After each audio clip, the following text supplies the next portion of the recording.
మర్నాడు మధ్యాహ్నం గిరిధర్ తన సీటు దగ్గరకొచ్చి నిలబడేసరికి ఉదయకి నిజంగానే అదొకలాంటి భయం వేసింది. ఏదో సరదాకి నిన్నలా మాట్లాడానే కాని నిజంగా తనతో క్యాంటీన్కొస్తాడని తాను నమ్మలేకపోయింది. ఇంకిప్పుడు తప్పేలా లేదు అనుకుంటూ చకచకా పేపర్లు సర్దిపెట్టి అతని వెంట నడిచింది. మిగిలిన స్టాఫ్లో చాలామంది తామని చూసి అదోలా నవ్వుకోవడం ఇద్దరూ గమనించారు. అయినా ఏమీ లక్ష్య పెట్టని వాళ్లలా బయటకొచ్చేశారు.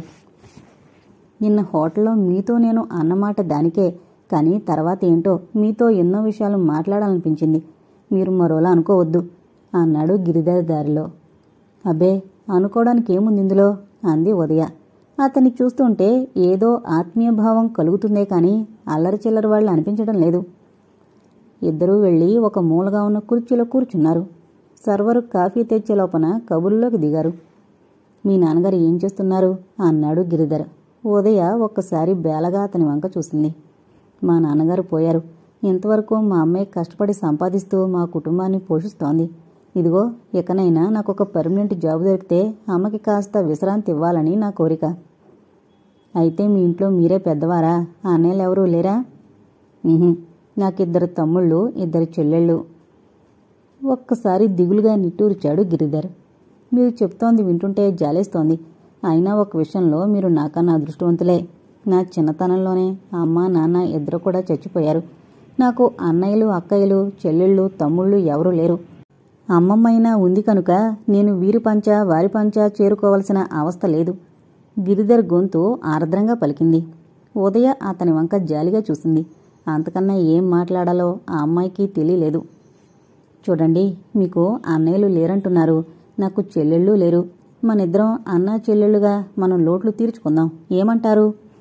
నిండు మనస్సుతో వాత్సల్యం తొణికిసలాడుతున్న అతని మాటలు వింటూ ఆప్యాయత నింపుకున్న అతని చూపులు చూస్తూ ఉదయ ఏం మాట్లాడకుండా అలా ఉండిపోయింది.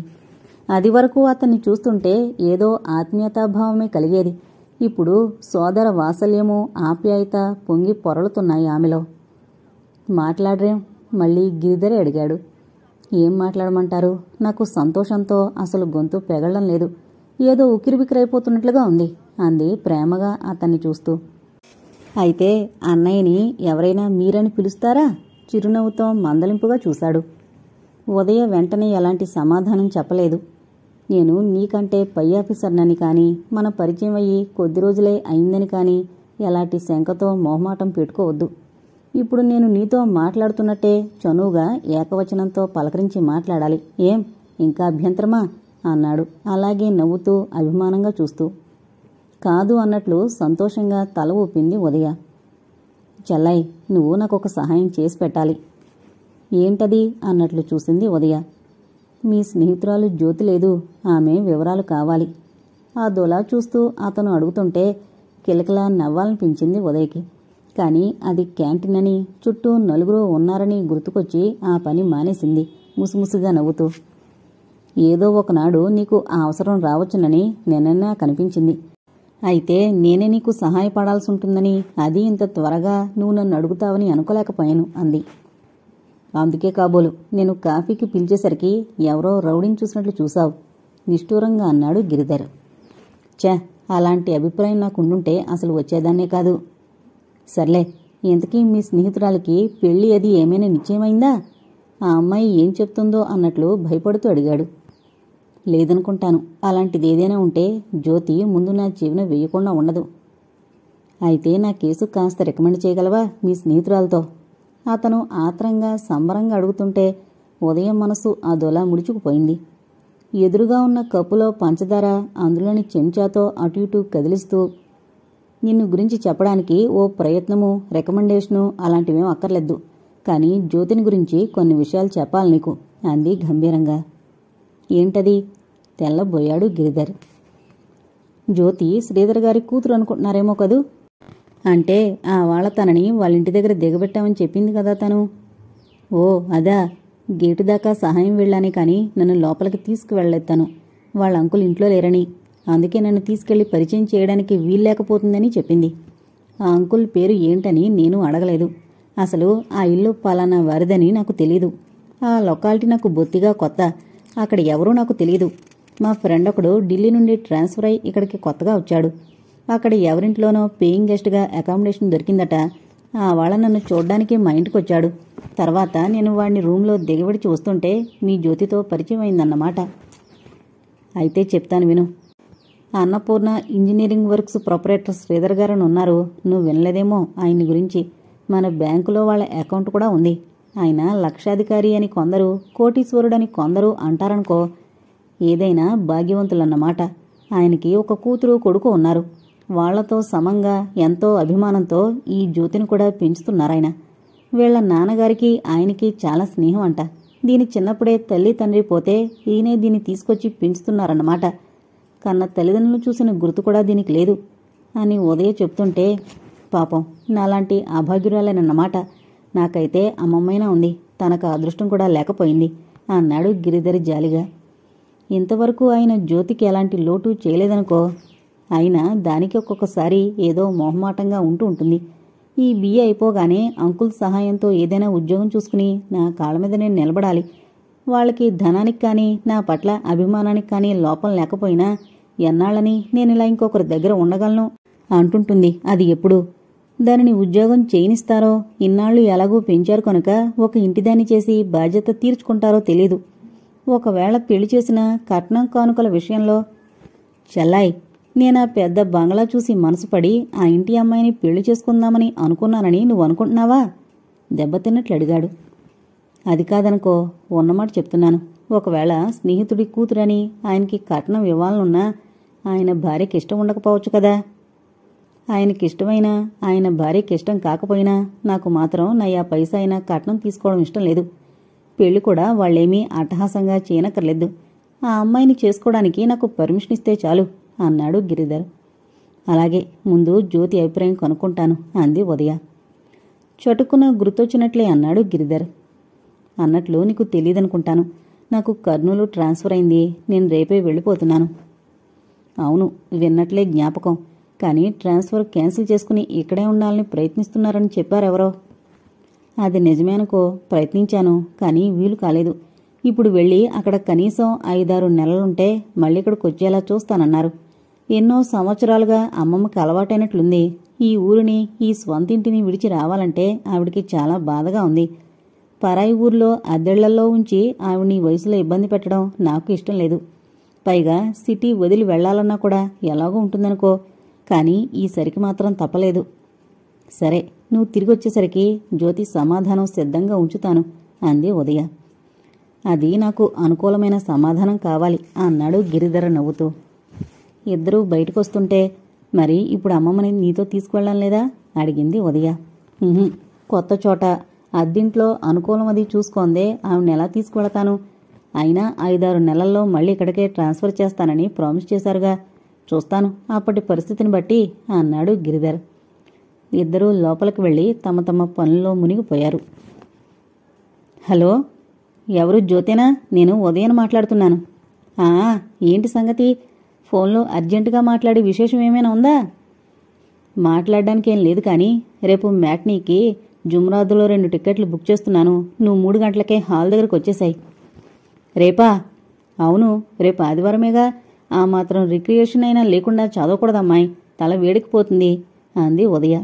సెలవుల్లో కాలక్షేపానికి లైబ్రరీ బుక్స్ తెచ్చుకుని అదే పనిగా జ్యోతి చదువుతుందని వికరిస్తూ.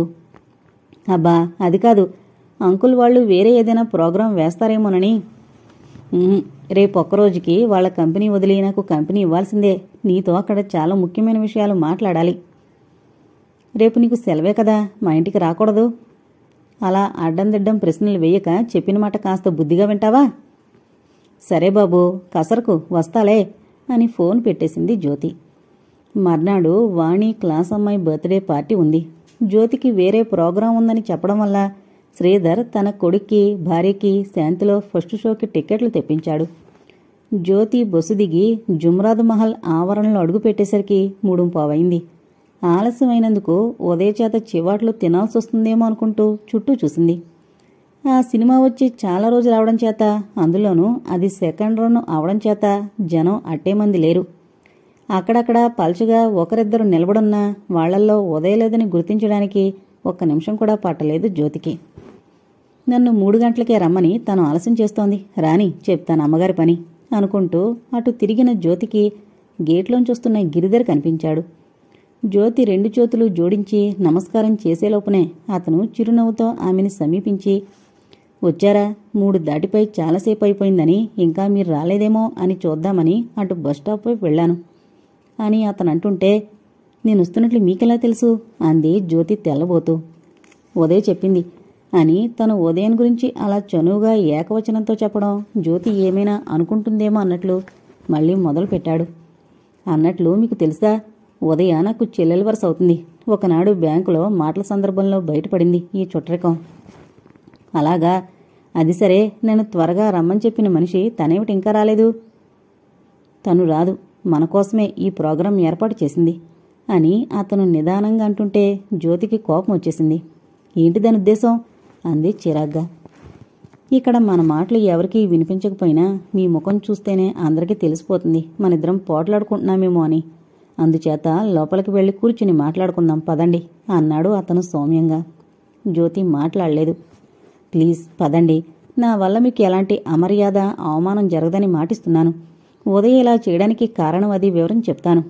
అతను మెల్లగా బ్రతిమలాడుతున్నట్టు అంటుంటే జ్యోతి కాదనలేకపోయింది. అతని వెంటే లోపలికి నడిచింది. అప్పటికే సగం దీపాలు ఆర్పేసి అడ్వర్టైజ్మెంట్లు చూపిస్తున్నారు. హాలులో జనం చాలా పల్చగా ఉండడమే కాదు, వీళ్లు కూర్చున్న తరగతిలో ఒక 10-15 మంది ఉన్నారంతే. ఆట మొదలు పెట్టేసరికి ఇంకా వస్తారేమో అనుకుంటూ ఒక వరుసలో చివరగా ఉన్న 2 కుర్చీల్లో కూర్చున్నారు. మరి కాసేపటికి మొత్తం లైట్లు తీసేసి సినిమా మొదలుపెట్టారు. తమకి దరిదాపుల్లో ఎవరూ లేరని ధైర్యంతో మొదలుపెట్టాడు గిరిధర్. ఈ సినిమాకైతే అట్టే రష్ ఉండదు, మీతో ఫ్రీగా మాట్లాడొచ్చుననే ఈ హాలు సజెస్ట్ చేశాను. జ్యోతి మాట్లాడలేదు, పెదవి కొరుక్కుంటూ ఉండిపోయింది. ఈ పాటికి నా అభిప్రాయం మీకు అర్థమైపోయి ఉండొచ్చు. ఇంకా నేను మీకు చెప్పాల్సిందేమీ లేదు. మరి నా గురించి మీ అభిప్రాయం చెప్పండి, మృదువుగా అడిగాడతను. అప్పటికి జ్యోతి మౌనం వేయలేదు. అన్నట్లు, నా గురించి మీకేం తెలియదు కదూ. అమ్మా నాన్న నా చిన్నతనంలోనే పోయారు. నన్ను పెంచి పెద్ద చేసిన అమ్మమ్మ తప్ప నాకెవరూ లేరు. తగు మాత్రం ఆస్తి, మంచి భవిష్యత్తున్న ఉద్యోగం ఉన్నాయి. సరే, మనిషిని మీ ఎదురుగానే ఉన్నాను. అతను అమాయకత నటిస్తూ చెప్తుంటే జ్యోతి నవ్వకుండా ఉండలేకపోయింది. అయితే అది అతని కంటపడకుండా ముఖం పక్కకు తిప్పేసుకుంది. నన్ను చూస్తుంటే మీకు నవ్వొస్తోందా? చూస్తుంటే కాదు, మీ మాటలు వింటుంటే అంది జ్యోతి మళ్ళీ సరిగ్గా కూర్చుంటూ. అయితే నన్ను చూస్తుంటే ఏమనిపిస్తుందో చెప్పండి అల్లరిగా అడిగాడతను. జ్యోతి ఒక్కసారి తల తిప్పి చురుగ్గా చూడబోయింది. కానీ అతని కళ్ళలోకి చూస్తుంటే ఆమెకి తెలియకుండానే ఆమె చూపులో ముఖంలో ఒకలాంటి మృదుత్వం, దరహాసం చిందులాడాయి. మిమ్మల్ని గురించి ఉదయం నాకంతా చెప్పింది.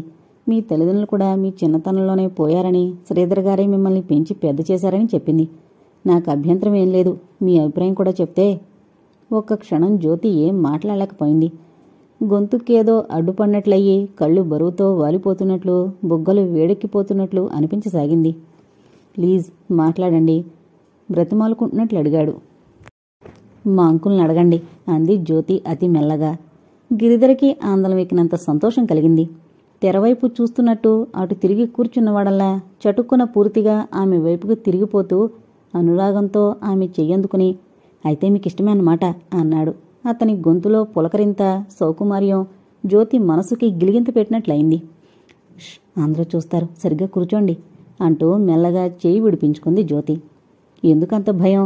మన దరిదాపుల్లో ఎవరూ లేనేలేరు. దూరంగా ఉన్నవాళ్లైనా శ్రద్ధగా సినిమా చూస్తున్నారు. అయితే మాత్రం కాస్త సరిగ్గా కూర్చుంటే తప్పులేదుగా గొణిగింది జ్యోతి. అయ్య బాబోయ్, ఈ క్షణమందే నా మీద అధికారం చెలాయించడం ప్రారంభించారన్నమాట. సరే, శిరసా వహిస్తాను అంటూ బుద్ధిగా కూర్చున్నాడు 2 నిమిషాలు. కానీ ఆ కుదురు అట్టేసేపు నిలవలేదు. నాకేం తోచడం లేదు, ఏమైనా కబుర్లు చెప్పండి అన్నాడు. మీరే చెప్పండి, నేను వింటాను. నేను చెప్పేలాంటి కబుర్లైతే మీకు ఇష్టం లేదన్నారుగా. అతను అమాయకత నటిస్తూ అల్లరిగా అంటుంటే జ్యోతి మనసంతా పులకించిపోయింది. బిడియంగా తల వంచేసుకుంది. పాపం, ఉదయ ఉద్యోగం ఇక అట్టే రోజులు లేదేమో కదూ అంది సంభాషణ వేరే దారి పట్టిస్తూ. ఇంకొక 15 రోజులుందంతే. టెంపరీ వేకెన్సీ అని, లీవ్ వేకెన్సీ అని ఏదో ఓ పోస్టు క్రియేట్ అయ్యి 6 నెలల ఉద్యోగం దొరికింది. ఇంకిప్పుడు మొన్న సెలెక్ట్ అయిన క్యాండిడేట్స్ వచ్చేస్తారు. అంత కష్టపడి చదివి పరీక్ష రాసిన ఉదయం సెలెక్ట్ కాలేదంటే ఎలాగో ఉంది. ఈసారొచ్చిన అప్లికేషన్లు మరీ ఎక్కువ. ఫిలప్ చేయాల్సిన పోస్టులు చాలా తక్కువ.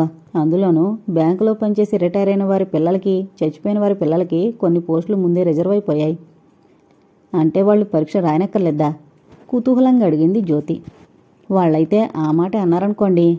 కానీ మేనేజ్మెంట్ మాత్రం వాళ్ళు కూడా పరీక్షకి కూర్చోవాలని పట్టుబట్టింది. కాకపోతే వాళ్ళ విషయంలో కొంచెం లిబరల్గా ఉంటారన్నమాట. ఇప్పుడు ఉదయ ప్లేస్లో వచ్చే వత్సలకి ఉదయకొచ్చిన మార్కుల్లో సగమే వచ్చాయట. అయినా ఉద్యోగం ఆ అమ్మాయికే వచ్చింది. ఆ అమ్మాయి తండ్రి బ్యాంకులో పనిచేసి ఈ మధ్యే పోయారు కనుక. ఇది అన్యాయం కదా. పేద కుటుంబం, పైకి రావాల్సిన చిన్నపిల్లలు, తండ్రి లేడు. ఉదయ్ కూడా ఉద్యోగం ఎంతో అవసరం. అందులోనూ 6 నెలల ఎక్స్పీరియన్స్ కూడా ఉంది అని జ్యోతి అంటుంటే, మీ మాట వింటుంటే నాకు మా అమ్మమ్మ చెప్పే ఒక కథ జ్ఞాపకం వస్తోంది. ఒక ఆసామికి 2 కూతుళ్ళున్నారట. 2కి పెళ్లి పేరంటం చేసి అత్తవారింటికి పంపించాడు. ఒకనాడు వాళ్ళని చూద్దామని బుద్ధి పుట్టి బయలుదేరాడు. ముందు పెద్ద కూతురింటికి వెళ్ళాడు. ఆ అల్లుడు వ్యవసాయం చేస్తున్నాడు. కుశల ప్రశ్నలు, మర్యాదలు అన్నీ అయ్యాక యథాలాపంగానే అడిగాడు వ్యవసాయం ఎలా సాగుతోందని.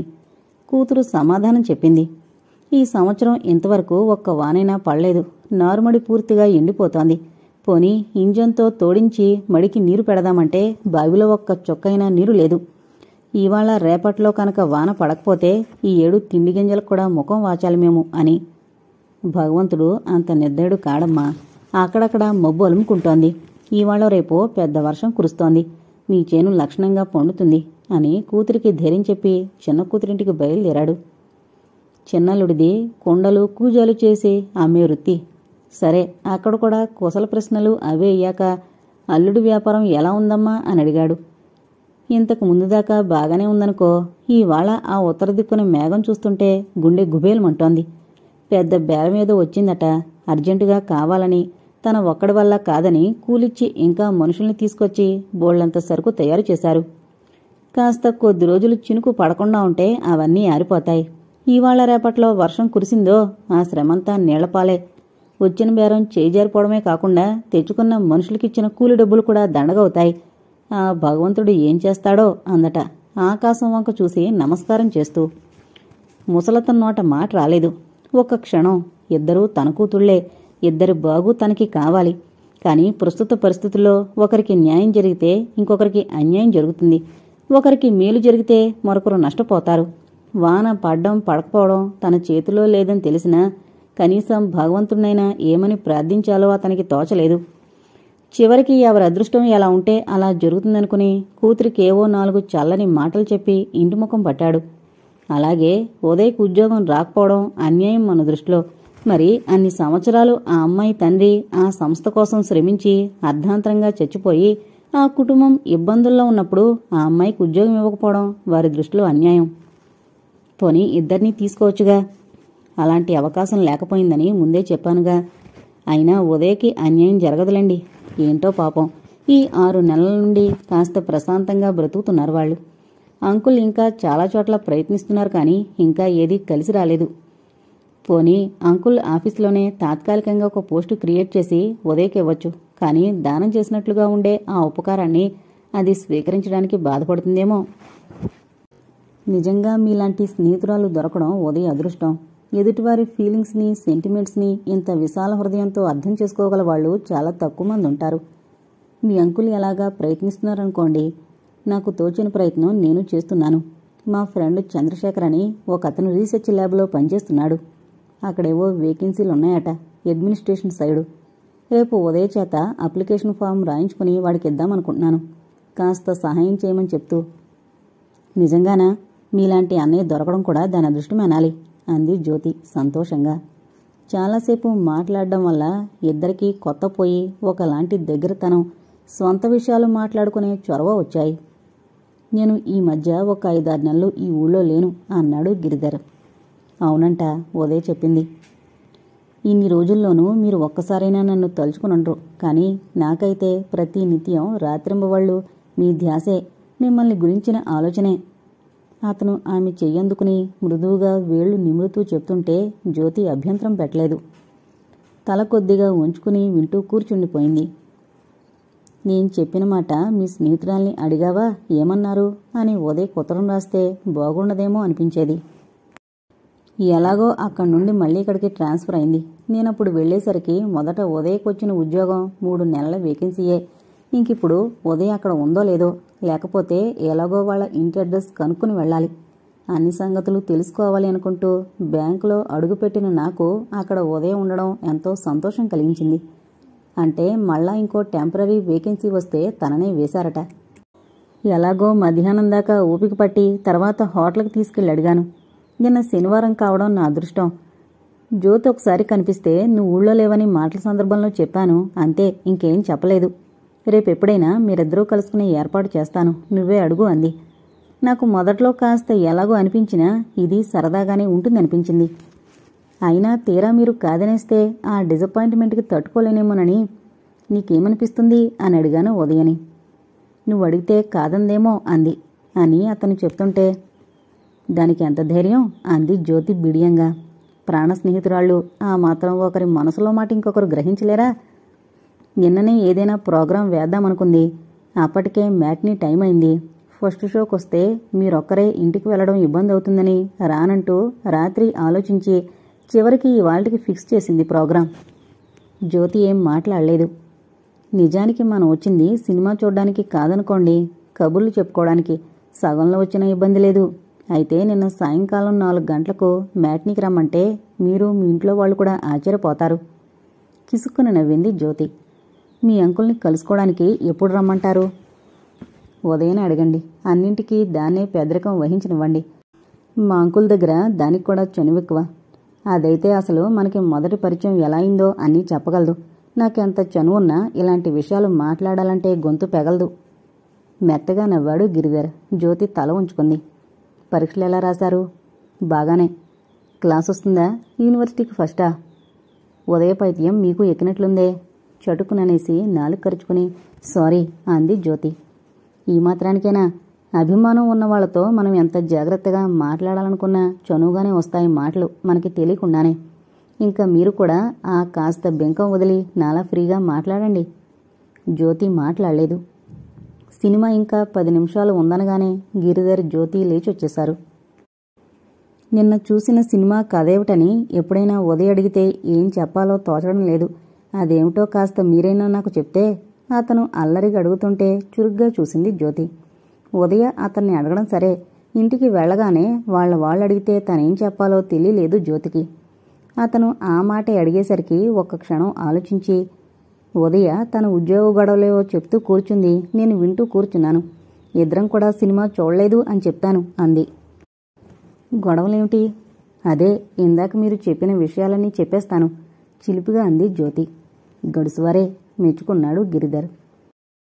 మీకు అభ్యంతరం లేకపోతే తాజుకు వెళ్లి కాఫీ తాగుదాం అన్నాడు స్కూటర్ లాక్ తీస్తూ. అతని అభిప్రాయం గ్రహించి బిడియంగా తల ఉంచుకుని, ఏమీ అనుకోకండి, నేనిక్కడ రిక్షా అయినా బస్సు అయినా ఎక్కి ఇంటికి వెళ్ళిపోతాను అంది. అక్కడే ఉన్న ఖాళీ రిక్షాలో ఆమెను ఎక్కించి తను స్కూటర్ మీద వెళ్ళిపోయాడు. ఉదయ ఉద్యోగం చేస్తున్న బ్యాంకులో అదే బ్రాంచీలో శ్రీధర్కి అకౌంట్ ఉంది. వ్యాపార లావాదేవీలు ఎక్కువగా ఉండడం వల్ల ఎప్పుడైనా అతను బ్యాంకుకొచ్చి మేనేజర్తో మాట్లాడుతూ ఉంటాడు. అందులోనూ ఇప్పుడు కొత్తగా వచ్చిన మేనేజర్ శ్రీధర్కి ఒకప్పటి స్నేహితుడు కావడంతో మరి కాస్త తరచుగా వచ్చి స్నేహితుణ్ణి పలకరించి 5 నిమిషాలు కూర్చుని వెళుతుంటాడు. శ్రీధర్ ఎప్పుడు వస్తాడా అని 10 రోజుల నుండి ఎదురుచూస్తున్న ఉదయ కోరిక ఆ వాళ తీరింది. కారు పార్క్ చేసుకుని లోపలికొచ్చి మేనేజర్ గదిలోకి వెళుతున్న శ్రీధర్ని చూడగానే ఉదయ లేచి గిరిధర్ సీటు దగ్గరికి వెళ్లి చెప్పొచ్చింది. శ్రీధర్ 5 నిమిషాల తర్వాత బయటకొచ్చేసరికి వరండాలో ఉదయ, గిరిధర్ అతని కోసమే ఎదురుచూస్తూ నిలబడ్డారు. అంకుల్, ఈయన గిరిధర్ గారని ఈ మధ్య ఆఫీసర్గా కన్ఫర్మ్ అయ్యారు అంటూ గిరిధర్ని పరిచయం చేసింది. అలాగా, ఏ సెక్షన్లో ఉంటున్నారు అన్నాడు శ్రీధర్ అతని కరచాలనం కోసం చేయి చాపుతూ. ఫారెన్ ఎక్స్చేంజీ సెక్షన్లో అన్నాడు గిరిధర్ అభిమానంగా జాపిన అతని చేతిని అందుకుంటూ. ఆ తర్వాత ఒక 2-3 కుశల ప్రశ్నలయ్యాక శ్రీధర్ తిరిగి వెళ్ళిపోతుంటే, అంకుల్, నేను మీతో కొంచెం మాట్లాడాలి, సాయంకాలం ఇంట్లో ఉంటారా? నేనొస్తాను అంది ఉదయ.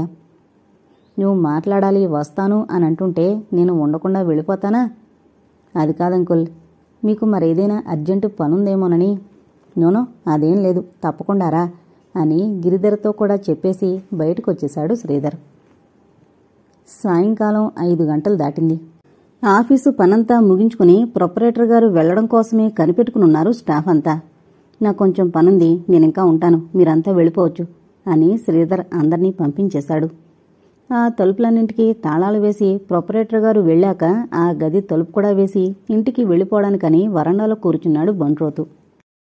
కాలక్షేపానికని చేతిలోకి తీసుకున్న పేపర్ పుటలు తిరగేస్తూ తన ప్రైవేట్ గదిలో కూర్చుని గిరిధర్ రాక్ కోసం ఎదురుచూస్తున్నాడు శ్రీధర్. మరో 5 నిమిషాల్లో అతనొచ్చాడు. సారీ సార్, లేట్ అయింది అంటూ. No no, not at all. ముందుగా రావడానికి వీలు కాదేమోనని మీరు ముందే చెప్పారుగా అంటూ బెల్ నొక్కాడు. ఆఫీసు ప్యూనొచ్చి అయ్యగారి ఆదేశం ప్రకారం ఫ్రిడ్జ్ తెరచి 2 కోకోకోలాలు గ్లాసుల్లో పోసి తెచ్చిపెట్టి వెళ్ళిపోయాడు. ఆ గదిలోకి శ్రీధర్ పర్మిషన్ లేందే ఎవరూ వచ్చే అవకాశం లేకపోయినా శ్రీధర్ లేచి తలుపు గడియపెట్టొచ్చాడు. అతని చర్య గిరిధర్కి కాస్త వింతగానే అనిపించినా మౌనంగా కూల్ డ్రింక్ సిప్ చేస్తూ ఉండిపోయాడు. నిన్న సాయంకాలం ఉదయం మా ఇంటికొచ్చింది అంటూ సంభాషణకి ఉపక్రమించాడు శ్రీధర్. అవునట, మధ్యాహ్నం మీ దగ్గర నుండి బ్యాంకుకి నాకు ఫోన్ కాల్ వస్తుందని, ఈ సాయంకాలం నేనిక్కడ మిమ్మల్ని కలుసుకోవాల్సి ఉంటుందని కూడా ఉదయం నాకు ఈ ఉదయమే చెప్పేసింది అన్నాడు గిరిధర్. స్మార్ట్ గర్ల్ అన్నాడు శ్రీధర్ కూడా ప్రశంసాపూర్వకంగా నవ్వుతూ. ఎంత చురుకు లేకపోతే ఆమె వయసుకి ఒక పెళ్లి పెద్దవడం కష్టం కదండి. నిజమే. నిన్ను పిలిపించిన కారణం ఏమిటంటే జ్యోతికి నీకు ఇష్టమైనప్పుడు ఇంకా పెళ్లి జరిపించడానికి మాకెలాంటి అభ్యంతరం ఉండదు, కానీ పెళ్లికి ముందు నువ్వు జ్యోతిని గురించిన కొన్ని వివరాలు తెలుసుకోవాలి. అవును, ఉదయ్ చెప్పింది అని అతనంటుంటే, ఉదయ్కి జ్యోతికి ఎవరికీ తెలియని రహస్యం నాకొక్కడికే తెలిసిన రహస్యం ఒకటుంది. అది నీకు చెప్పందే, ఆ తర్వాత నీ అభిప్రాయం తెలుసుకోందే ఈ వివాహం నిశ్చయం చేయడం నాకిష్టం లేదు అన్నాడు శ్రీధర్ గంభీరంగా. క్షణం క్రితం దాకా నవ్వుతూ మాట్లాడిన వ్యక్తి చూస్తుండగానే అంత గంభీరంగా మారిపోయారంటే అదేదో నిజంగా సీరియస్ విషయమే అనిపించింది గిరిధర్కి. అదేమై ఉంటుందా అని ఆలోచించి తల బద్దలు కొట్టుకునే బదులు తక్షణం శ్రీధర్ ముఖత ఆ విషయం తెలుసుకోవడమే మెరుగనిపించింది గిరిధర్కి. చెప్పండి అన్నాడు కుతూహలంగా ఆసక్తిగా శ్రీధర్ ముఖంలోకి చూస్తూ. విషయమంతా చెప్పాలని అతన్ని పిలిపించాడే కాని తీరా అతనొచ్చి ఎదురుగా కూర్చుని చెప్పండి అని అడుగుతుంటే ఎలా చెప్పాలో తోచలేదు శ్రీధర్కి.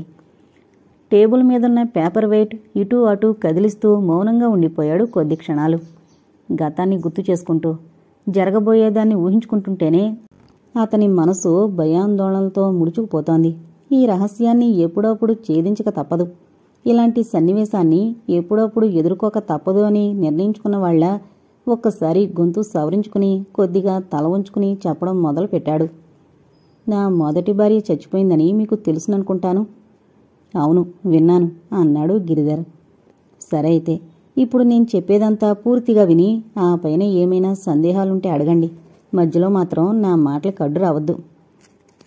సుజాతని గురించి విన్నానన్నారు కదూ, ఆమె ఎంత సౌందర్యవతో అంత అమాయకురాలు, ఒక మగవాడి పొసుత్వానికి బలైపోయింది అంటూ మొదలుపెట్టి అంతా చెప్పి ఆ అమ్మాయే జ్యోతి అంటూ ముగించాడు. అంతసేపు ఆ కన్నీటి గాథ వింటూ చలనం లేని బొమ్మలా కూర్చుండిపోయిన గిరిధర్లో అతను చెప్పడం ఆపేసిన తర్వాత కూడా కొంచెం సేపటిదాకా కదలిక రాలేదు. అతని మౌనాన్ని నిశ్చలతని మరోలా అర్థం చేసుకున్న శ్రీధర్ అదోలా నవ్వుతూ, నాకు తెలుసు, మీ అభ్యంతరాన్ని నేను అర్థం చేసుకోగలను అన్నాడు.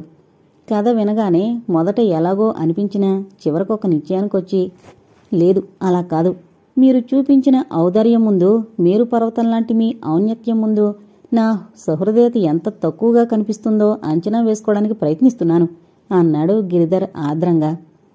నిజంగానే బాబు అంటూ చటుక్కున ముందు కొంగి గిరిధర్ 2 చేతులు పట్టుకున్నాడు శ్రీధర్. అవ్యక్తమైన దివ్యానుభూతితో అతని కన్నులు చెమరచాయి. ఈవాళ ఎంత సుదినం బాబు, నీలాంటి వాడి పరిచయం కావడం నేను నా బిడ్డ కూడా ఎంతో అదృష్టవంతులం. నీలాంటి సహృదయులు ప్రపంచంలో ఒకడైనా లేకుండా పోడని, జ్యోతి పెళ్లి ఎప్పటికైనా జరిపించగలనని నాకేదో ధైర్యం ఉన్నా అలాంటి సహృదయుడు కనిపించేలోపునే ఎన్నిసార్లు ఎంతమందితో ఈ కథ చెప్పాలో, ఎంతమంది ముందు నేను తల వంచి ఆ అమాయకురాల్ని అవమానానికి గురిచెయ్యాలో అని బాధపడుతుండేవాణ్ణి. ఇటీవల అంటే ఇక జ్యోతి BA పరీక్షలు పూర్తయి ఆమెకి 20 సంవత్సరాలు నిండుతాయి అన్న దగ్గర నుండి అహోరాత్రులు నాకిదో ఆలోచన అనుకో. నా బాధని భగవంతుడు అర్థం చేసుకున్నాడు, నా జ్యోతి మీద దయ తలిచాడు, తిన్నగా నిన్ను మా గడపలోకి తీసుకొచ్చాడు. సరే బాబు, నీ అభిప్రాయం ముఖ్యమే అనుకో. అంతకన్నా ముఖ్యమైంది మీ అమ్మమ్మగారి అనుమతి. నువ్వు ఆవిడతో ఈ విషయాలన్నీ చెప్పగలవా, లేకపోతే నన్ను చెప్పమంటావా? పదే పదే నా సుజాని 10 మంది ముందు దోషురాలుగా నిలబెట్టి ఆ విషయాలన్నీ చెప్పడం నాకు కొంచెం బాధగానే ఉంటుందనుకో. అయినా అమ్మాయి పెళ్లి సందర్భంగా ఆ బాధ భరించాలి, మరి తప్పదు. ఆవిడికి నీకు ఎప్పుడు వీలుగా ఉంటే అప్పుడు నేనొచ్చి మాట్లాడతాను. ఈ సందర్భంలో మీరు ఏమీ అనుకోనంటే నేనొక్క మాట చెప్పాలనుకుంటున్నాను అన్నాడు గిరిధర్ మెల్లగా. సంశయించుకో. నీ మనసులో ఉన్న ఏ అనుమానమైనా సరే, ఏ అభిప్రాయమైనా సరే నిర్భయంగా నాతో చెప్పు. మా అమ్మమ్మ పూర్వకాలం మనిషి, అందులోనూ చాదస్తం కాస్త ఎక్కువ. అందుచేత ఈ వివాహానికి అంగీకరించకపోవచ్చు.